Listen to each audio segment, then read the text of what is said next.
हरि ओम।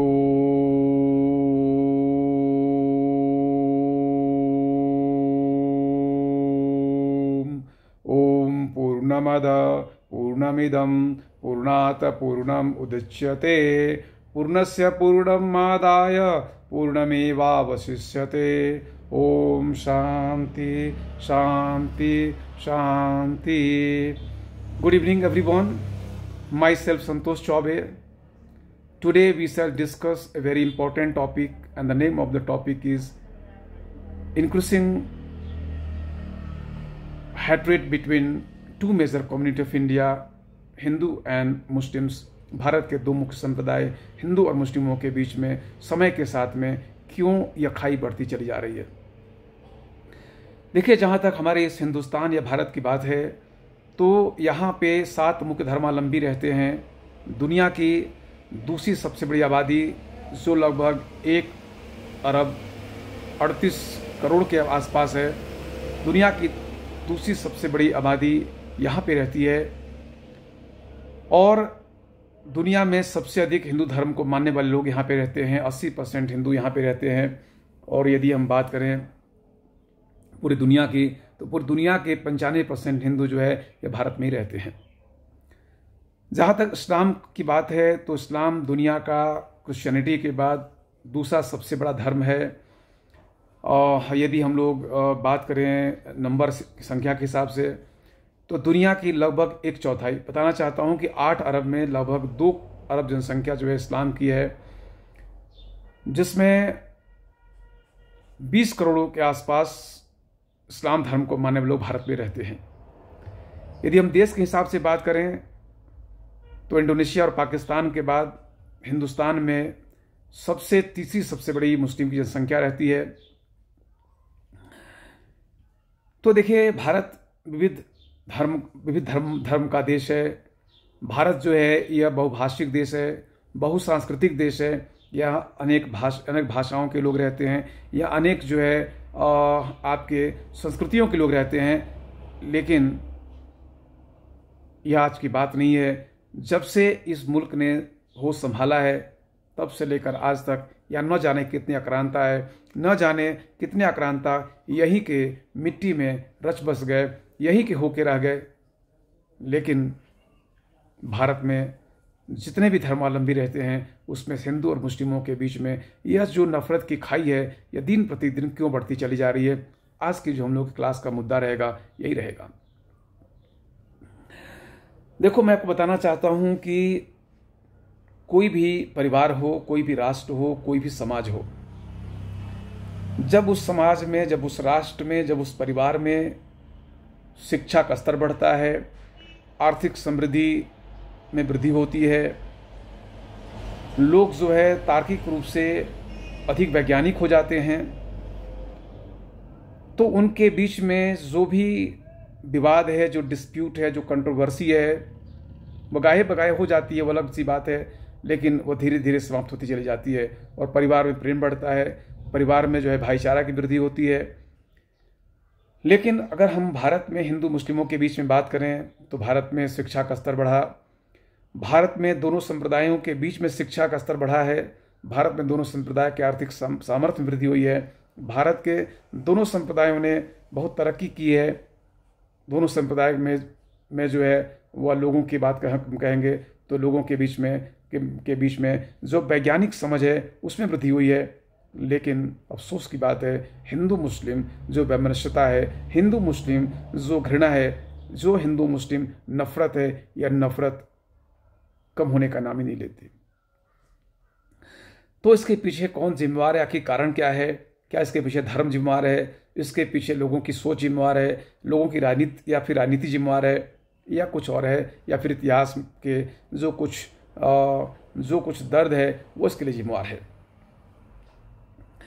मैं आपको यहाँ पे बता दूं कि अगर हम बात करें धर्म की बात, तो देखो, चाहे हिंदू धर्म हो चाहे इस्लाम धर्म हो, किसी भी धर्म में नफरत की बात कभी नहीं की गई।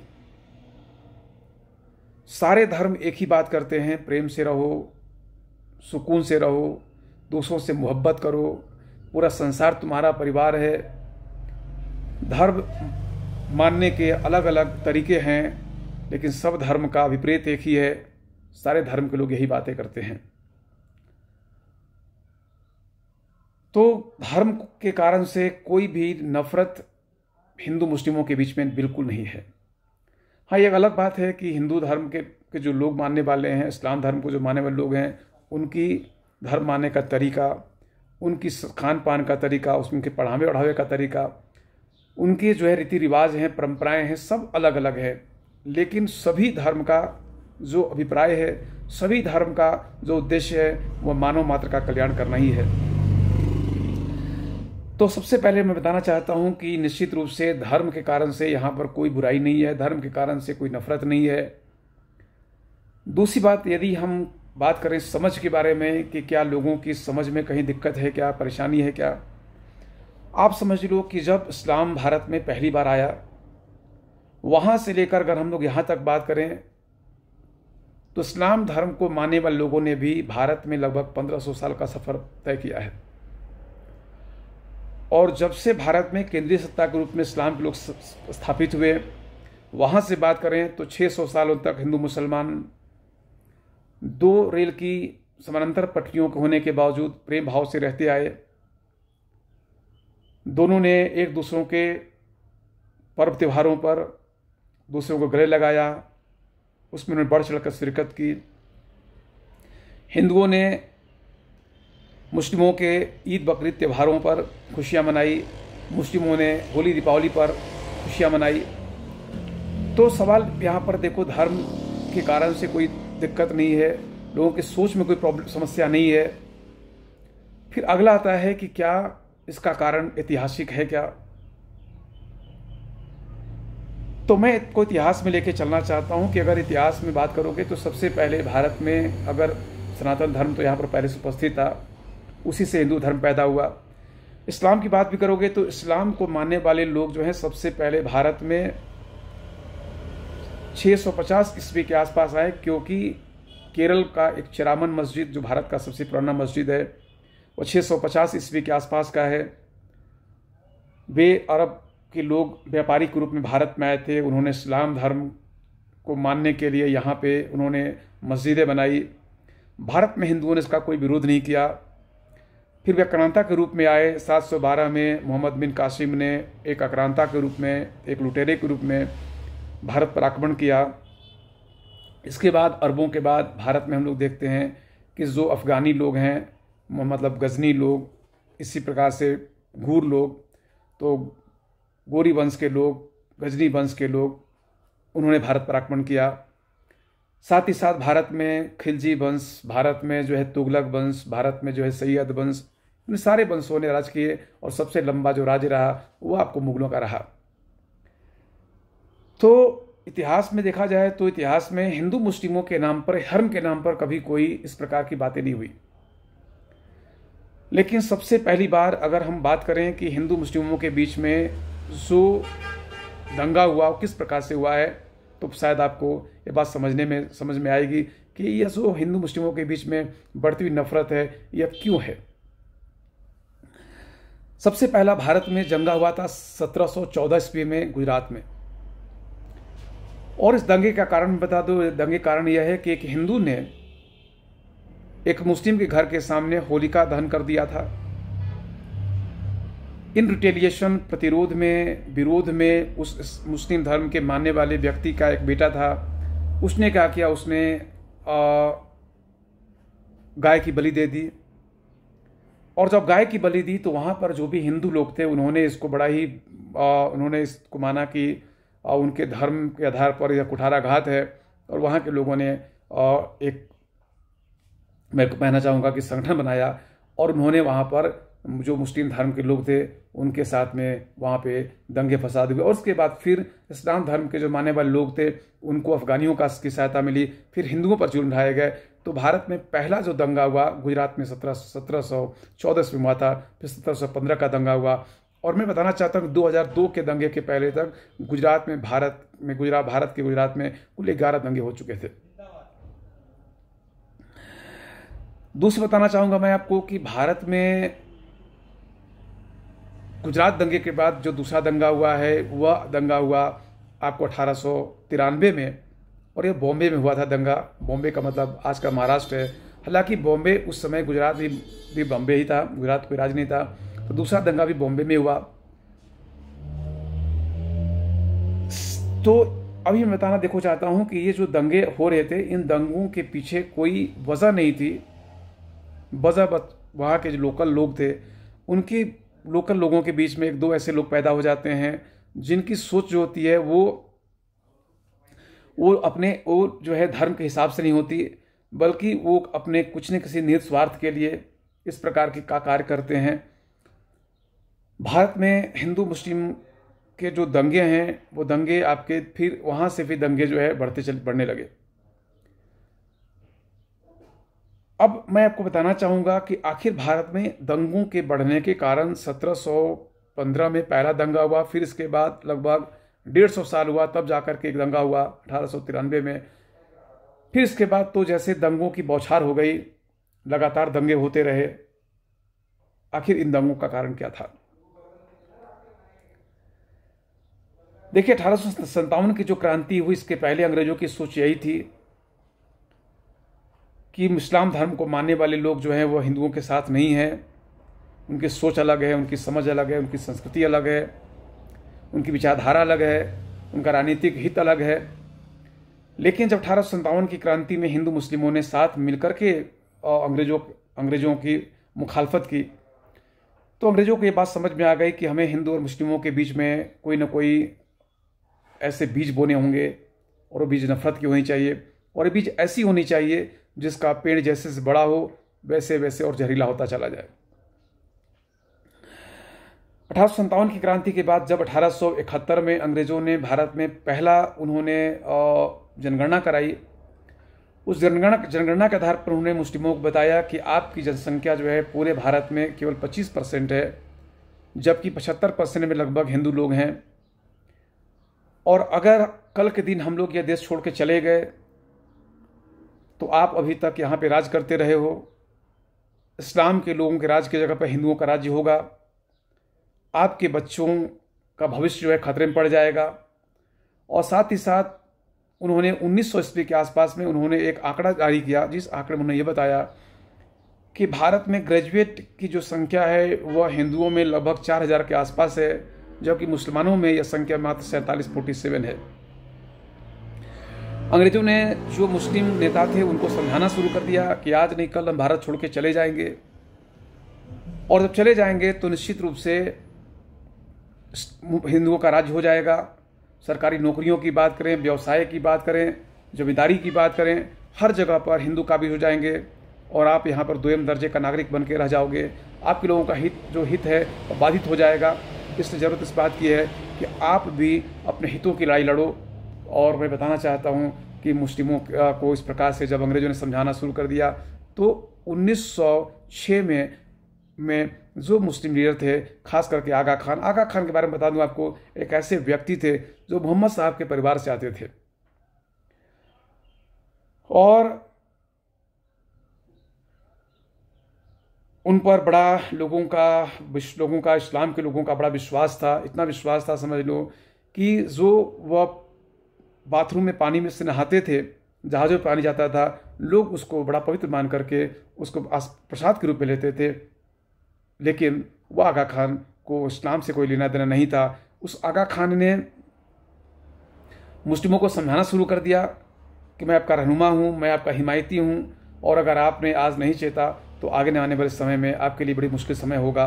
मैं बताना चाहता हूँ कि आगा खान को इस्लाम से कुछ लेना देना नहीं था। इस्लाम में शराब हराम है, जबकि आगा खान जब तक शाम को शराब की 2 घूंट नहीं उतारते थे तब तक उनको नींद नहीं आती थी। और लोग उनसे पूछते थे कि आप मोहम्मद साहब के परिवार के होने के बावजूद आप शराब क्यों पीते हो? वो कहते आप लोग जानते ही हो कि मैं मोहम्मद साहब के परिवार का हूँ। जब शराब की घूंट मेरे अंदर जाती है तो यह जो है पानी बन जाती है। तो मैं आपको बताना चाहता हूँ कि इतिहास में की बात अगर हम लोग करेंगे तो आगा खान जैसे लोग आए। मोहम्मद अली जिन्ना ने हिंदू मुस्लिम एकता के सूत्रधार के रूप में कांग्रेस ज्वाइन किया था। जैसे समय बीतता गया, अंग्रेज़ों ने मुस्लिम नेताओं को समझाना शुरू कर दिया और जब हम मुस्लिम लीग की स्थापना हुई तो 1915 में उसके प्रतिरोध स्वरूप भारत में हिंदू धर्म का एक संगठन खड़ा होता है जिसका नाम था हिंदू महासभा। हालांकि इसके पहले आर्य समाजियों ने भारत को बड़ा नुकसान पहुंचाया था। मैं कहना चाहूँगा आर्य समाजियों ने गोवध का विरोध करने की बात की और उसके लिए उन्होंने भारत में जो गोवध करने वाले इस्लाम के लोग थे उनके खिलाफ उन्होंने बहुत सारी बातें की। तो आर्य समाजियों की जो बातें हो रही थी वह निश्चित रूप से भारत में जो मुस्लिम नेता थे, जो भारत में अलगाववादी तत्व थे, एक प्रकार से मैं कहना चाहूँगा उन अलगाववादी तत्वों को ये सब एक मैं कहूँगा कि यह सपोर्ट मिल रहा था उनको, यह जो है उनके समर्थन के रूप में था। फिर इसके बाद जैसे समय बीता चला गया, समय बीता, हिंदू लोग जो है वह चूँकि उनके पास जो है कुछ संसाधन था नहीं, वे पढ़ाई लिखाई पर ही जोर दे करके नौकरी पाना चाहते थे, उनकी संख्या बढ़नी शुरू हो गई। इस्लाम के लोग जो है शिक्षा में पीछे छूटने लग गए। जो उनके हुक्मरान थे, जो उनके नेता थे, नेतृत्व करता थे, उनको ये बात समझ में आने लग गई कि आज नहीं कल अगर हमने इस पर कोई जोर नहीं दिया, हमने उस पर ध्यान नहीं दिया तो हमारे लोग पिछड़ जाएंगे। और निश्चित रूप से मोहम्मद अली जिन्ना जैसे लोगों ने यह मांग करना शुरू कर दिया कि हमें जो है एक अलग राष्ट्र चाहिए। तो मेरा ये देखो मानना यह है कि भारत में मोहम्मद अली जिन्ना के कहने के कारण से जो इस्लाम धर्म के लोग थे वे मुखर रूप से एक राष्ट्र के लिए खड़े हो गए। हालांकि 1935 ईस्वी के चुनाव के पहले तक मुस्लिम लीग को लोगों ने कभी भी सीरियसली नहीं लिया, लेकिन जैसे जैसे कांग्रेस के लोग हिंदुओं के हितों की बात करने लगे, इस्लामिक नेताओं का उन्होंने एक प्रकार से मैं कहना चाहूँगा निरादर करना शुरू कर दिया। हिंदू मुस्लिमों के बीच में जो खाई थी वह खाई बढ़ने लग गई। जब 22 दिसंबर 1939 को 8 कांग्रेसी प्रांतों के सरकारों ने इस्तीफा दे दिया, तो उनके इस्तीफा कर देने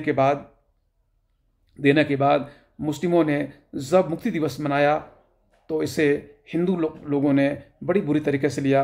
उन्होंने मान लिया कि इस्लाम धर्म के जो लोग हैं वो भारत को के कांग्रेस पार्टी है, जो जिसको हिंदुओं का पार्टी मानती है, कांग्रेस का विरोध नहीं था। हिंदू धर्म के लोगों ने मान लिया कि यह हिंदुओं का विरोध था।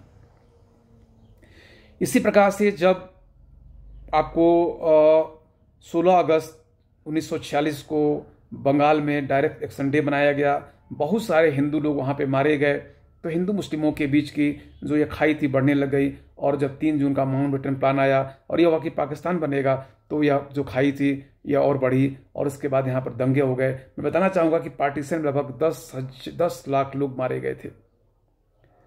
लेकिन बात यहीं पर ख़त्म नहीं हो गई। इस्लाम के लोग, इस्लाम को धर्म को मानने वाले लोगों को एक नया राष्ट्र मिल गया था, लेकिन जिन इस्लाम को मानने वाले लोगों को यह लगा कि यही मेरी मिट्टी है, यही मेरी धरती है, हम इसको छोड़कर कहीं नहीं जाएंगे। हिंदू हमारे धर्म के जो भाई हैं उनके अंदर कोई बुराई नहीं है। जो सियासत करने वाले लोग हैं वे उनको भड़काते हैं और इस कारण से मुस्लिमों और हिंदुओं के बीच में इस प्रकार की खाई बढ़ जाती है। हम एक साथ रहेंगे, प्रेम से रहेंगे। लेकिन मैं आपको बताना चाहता हूँ बड़े अफसोस के साथ कि 1950 से लेकर अगर हम लोग आज तक बात करें तो भारत में लगभग 7,000 हिंदू मुस्लिम दंगे हो चुके हैं। आंकड़ों के सरकारी आंकड़ों की बात करें तो लगभग 10,000 लोग मारे गए हैं और इस 10,000 लोगों में जो मारे गए हैं इनमें से जो संख्या जो इस्लाम धर्म को मानने वाले लोग हैं उनके मरने वालों की संख्या जो 2 तिहाई है और 1 तिहाई जो इसमें हिंदू मारे गए हैं। भारत में जैसे समय बीतता चला जा रहा है लोगों को ये बात अब समझ में आने लगी है, हिंदू राष्ट्र के लोगों को, कि धर्म के नाम पर हम बहुत कुछ यहाँ पर कर सकते हैं, धर्म के नाम पर राजनीति की जा सकती है। और आज कुछ लोग इस्लाम धर्म की रक्षा के नाम पर राजनीति कर रहे हैं, कुछ लोग हिंदू धर्म की रक्षा के नाम पर राजनीति कर रहे हैं। आम जनता का इसमें कोई सरोकार नहीं। मीडिया वाले लोग भी उसी की भाषा बोलते हैं जिससे उनको पक्ष पोषण करने वाले जो राजनीतिक लोग हैं, उनका पक्ष पोषण करने वाले जो पॉलिटिशियन हैं, उनका जिसमें हित होना है वे उसी को आगे बढ़ाने का कार्य करते हैं। और यही कारण है कि भारत में हिंदू मुस्लिम जो एकता है वह हिंदू मुस्लिम एकता आपको समाप्त होती चली जा रही है और समय बढ़ने के साथ साथ जो कि राजनीति ने एक नया मोड़ ले लिया है, क्योंकि राजनीति में अब लोगों को बात और अच्छे समझ में आ रही है कि धर्म के नाम पर की गई राजनीति में आपके जीत की उम्मीद ज़्यादा होती है। और यही कारण है कि हिंदू हो या मुसलमान, दोनों धर्म के जो रहनुमा हैं, दोनों धर्म को मानने वाले जो लोग हैं, वे तथाकथित अपने धर्म की रक्षा के नाम पर लोगों को भड़का रहे हैं, लोगों को उकसा रहे हैं। और उसका परिणाम यह हो रहा है कि हिंदू मुस्लिमों के बीच में यह जो नफरत की खाई है बढ़ती चली जा रही है।